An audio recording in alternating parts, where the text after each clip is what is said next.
You're just goofy. I'm goofy. Yeah. Alright. Did you push the go button? Yeah, I pushed the go button. Hey, go button people. Morning. Just got home from work. Being away about 3 days. It's awesome. This is all going to get cut.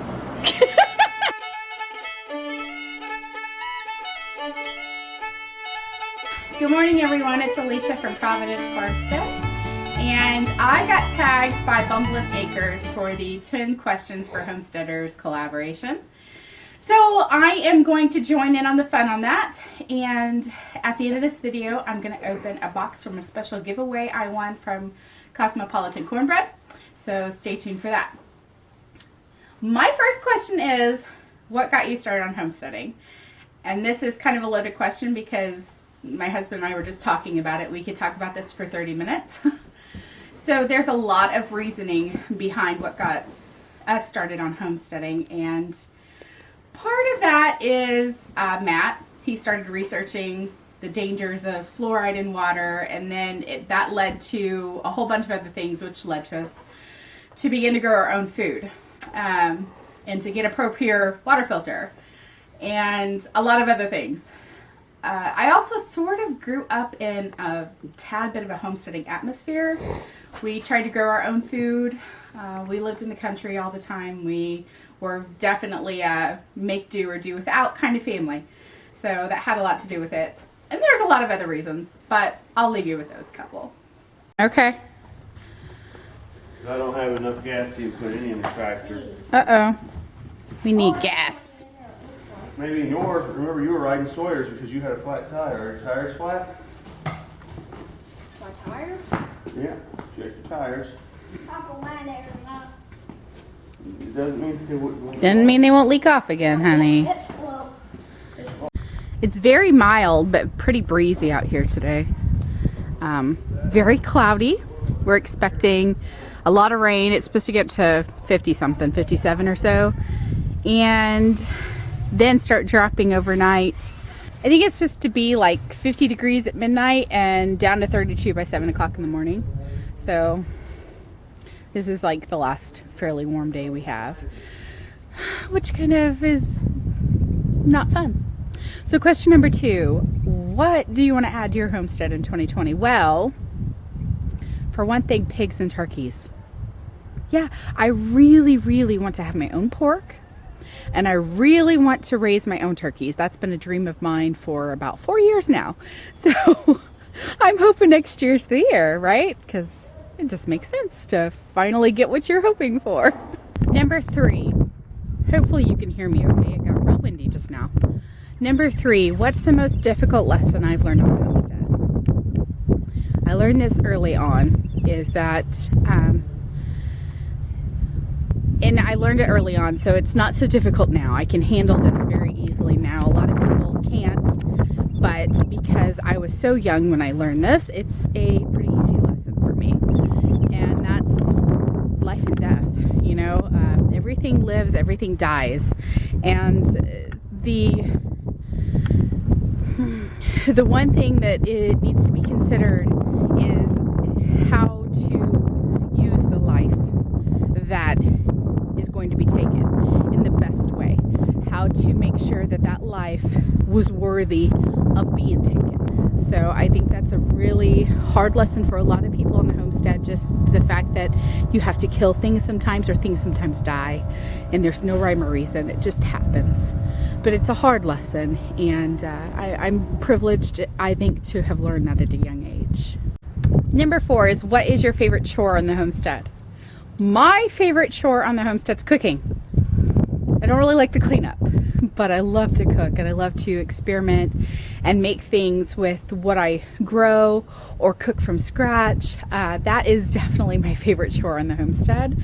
I absolutely love to experiment in the kitchen. I wish I could get more of that on video. I don't get much on video on that, but I'm always making up my own recipes. I do have an ongoing recipe book that I've been working on for about 5 years. So that's definitely my favorite chore. And number 6, what's your favorite thing to grow? That's kind of, that's a hard one to answer. You know, I like greens. I like Swiss chard and stuff like that. If Gabriel was answering this, he would say radishes. He loves how quickly you can harvest from them. But that's a tough question. We really eat a lot of greens though, so I'm gonna go with that.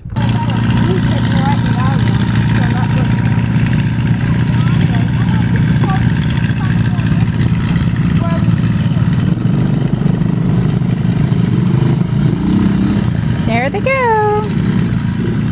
They're gonna go follow Dad so they can help him. So question number 6. What do you love most about the homesteading community? The sense of somebody else getting it. You know, when you're talking about feed ratios for chickens, or you're talking about downy mildew or blossom and rot on tomatoes, they get it. They get it. They know what you're going through. And the average Joe doesn't get it, and they don't know what you're going through. So it's so nice to sit down and just talk with somebody who understands the joys and the pains that's a homesteading life. I wouldn't trade that for anything. Recently, last month, we started a few ladies in this area to have coffee, and we're going to try to do that once a month. And they're all homesteading ladies, and I think it's just great. I'm super excited about it. Some of them have channels, some of them don't, and that's okay. We're just kind of coming together, talking homesteading things, talking life, and I love it. I'm so excited for it. The wind is getting sort of crazy, and it's actually starting to drizzle a little bit, so I'm gonna hide out here in the barn for a minute. Number 7 is what's your favorite meal to make? So I already told you that my favorite chore is cooking, and I do not have a favorite meal to make. I'm sorry, I cannot choose. It all depends literally on the season, on what's growing in my garden, and I just cannot make that decision. But some of my favorite things right now, soups. We eat a lot of soups this time of year. And I make a meal called a ground skillet, which is basically like ground meat. And usually it's some sort of greens, whether it's kale or beet greens or Swiss chard or spinach, turnip greens, whatever it is. And then usually I put carrots and radishes in mine. Usually those things are all growing together in the garden, so that works out really well. But it just depends on the time of year. In the summer, we eat a whole lot of sauteed greens in garlic with a runny egg on top, and it's delicious, and we have plenty of that in the late spring and early summer, so we really love that. It's very nutritious for for my family. What else? So many things. There are so many things, guys. I love to cook. Cooking is definitely my thing. Number 8, what's my favorite holiday? Probably Christmas. I love the family getting together and enjoying each other's company. I love the cooking aspect of it, not the cleanup. I love that we're celebrating our Savior being born. I love the lights, the magical twinkling lights everywhere. I don't really care for cold though, so that is my only downfall for Christmas. I don't mind it to be a little bit cool, but I don't like ice. I'm not a huge snow fan. I'm okay if it snows right around Christmas and then I'm done with it. So that's just personal feeling on it, I guess.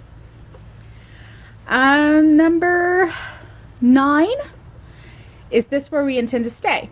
So if you don't know much about us or about our channel, then you probably don't realize we actually had a car accident in 2007, and it almost killed my husband and myself, and it did take away our 16-month-old son. Somebody ran a red light and hit us, and it changed our life. It changed so much. That was near the time that Matt had started doing his research on what we eat, what we put in our bodies.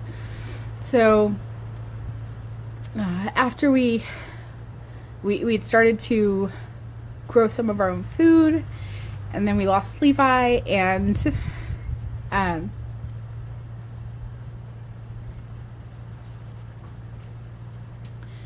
after the initial grieving, we got to a point where we started asking ourselves, what do we want to do with the rest of our lives? Because my husband had been working 64 hours a week. He barely got to spend any time with Levi, and we didn't want that anymore. Well, that's exactly where we are now. Luckily, Matt has a good job where he's off so many days of the month, even though he still works a lot of hours, so he can be here at the farm to spend with us. But the goal is for Matt to be able to be home with us and to be able to make money off this farm. So we looked for a farm for 5.5 years. We looked online everywhere. My husband was constantly looking at land online, and I was too. We looked in Kentucky and Missouri. Matt had a liking with Idaho for a while, and Washington and Oregon, and even Chile, South America. We looked and looked and looked. We would take Matt's vacations and we would spend them traveling to places like southern Missouri and looking at properties. We would just bounce around, and we would spend 3-day weekends down in Kentucky traveling around looking at properties. We looked at what was available here in Indiana. There just wasn't a whole lot here. We wanted to be able to pay cash, so that was an issue for us, trying to find something we could afford with a market that wasn't too far away, trying to find something we could afford where there was somewhere where Matt could work until we got established. So a few years ago, Matt's great uncle passed away, and soon after that, his great aunt. Before his great aunt passed away, we began the process of trying to buy a portion of the farm. It was just 49 acres. That's what we could afford. Like I said, we wanted to pay cash, and that's all we could afford. We would have bought more if we could, but we couldn't. Luckily, Matt's dad stepped in and took part of it for his inheritance, so we have just under 100 acres to work with.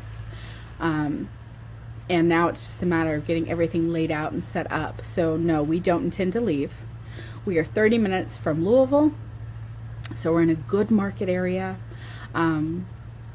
We have plenty of space to spread out and figure out what we want to do. It's just a matter of figuring that out now that we've been here. We've had the land for about 3 years, but we've only lived here for a little over a year. I guess about 1.5 years.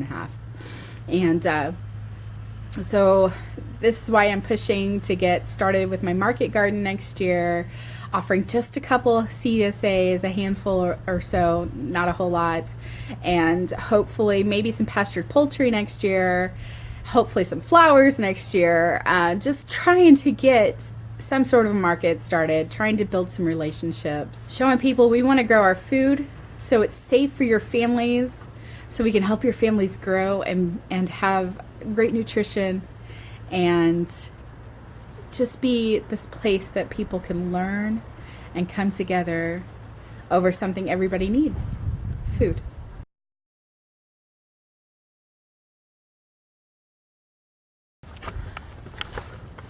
Okay, the drizzle stopped for just a minute, and I've got one more question. What homesteading channels do I follow and learn from? And that is also a loaded question.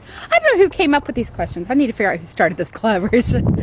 So there's too many to answer, guys. I love the big ones and the small ones. There are little bits of information I can learn from almost any homestead channel when I have time and I sit down and watch them. I love Roots and Refuge.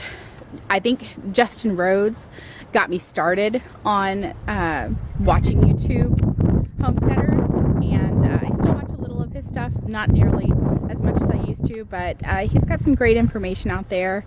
And let's see who else. The Stivers are great. They're such a sweet family, and man, there's so many little ones. Walterman Homestead, Pine Knot Family Farm. They're a little bigger than I am. Who else? Keto Country Homestead. There's just so many. I can't even. Two Family Homestead, Hamiltonville. So many. There's just too many to even try to name everybody. And everybody has information to share with you and me that will benefit. It's going to benefit me in some way. And I know that going into it. And I don't just watch homesteading channels. I watch a lot of how-to channels. Like, I think the In My Gardener is more how-to. He's got a lot of great information on growing on there. So I watch quite a bit of his shows. I'm just trying to remember. There are so many, guys. I'm sorry I can't remember them all. But there's a wealth of information out there. Just a wealth. I'm going to head home here in a minute and try to get that box opened up. So Cosmopolitan Cornbread had a giveaway on Instagram and I won. I never win. So I'm so excited. I've actually had it sitting there for a couple of days trying to stay away from it so I could open it on camera because I haven't had a chance to sit down and film it. But I'm super, super excited to see these things. So, and then also I'm going to tag Cosmopolitan Cornbread in this 10 questions for homesteaders, and I am so excited to see what she has to say.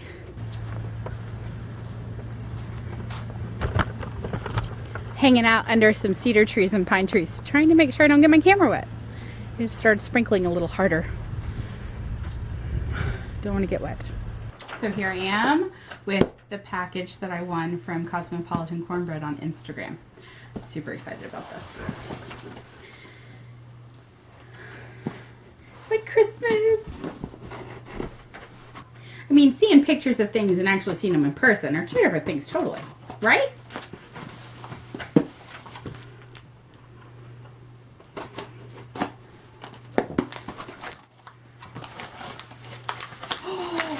Paper.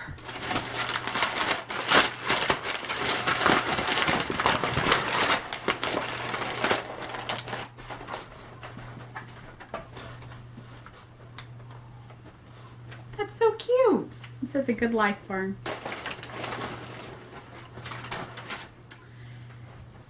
An infinity scarf.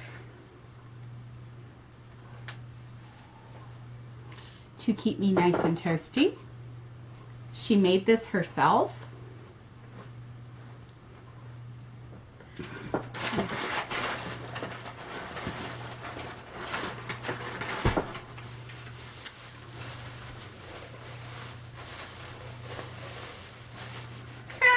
Bubble wrap. My kids will be so excited. All right, I got Cosmopolitan Cornbread card. Constance, your card is so cute. That is absolutely adorable. I love that. So you can check her out on cosmopolitancornbread.com. I did not realize she actually had her own website. That is so neat. I'm looking forward to checking that out here in a bit. And then I got a mug made by Two Ridges Pottery. And I've got their information here too. If you want to order a mug from Two Ridges Pottery, it's tworidgespottery.com. And you can order one from Chore. This is the one that I got. Isn't that cute?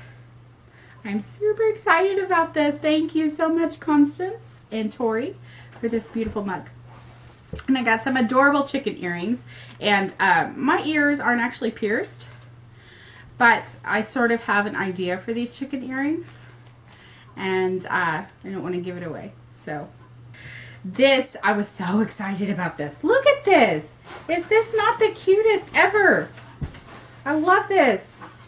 This is it's like an apron it's like Japanese style. It's got pockets and it's got these cute snowflakes and reindeer on it. So adorable.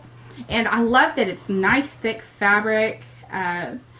Constance made this also, and I mean, just she did a really great job on it. It is adorable.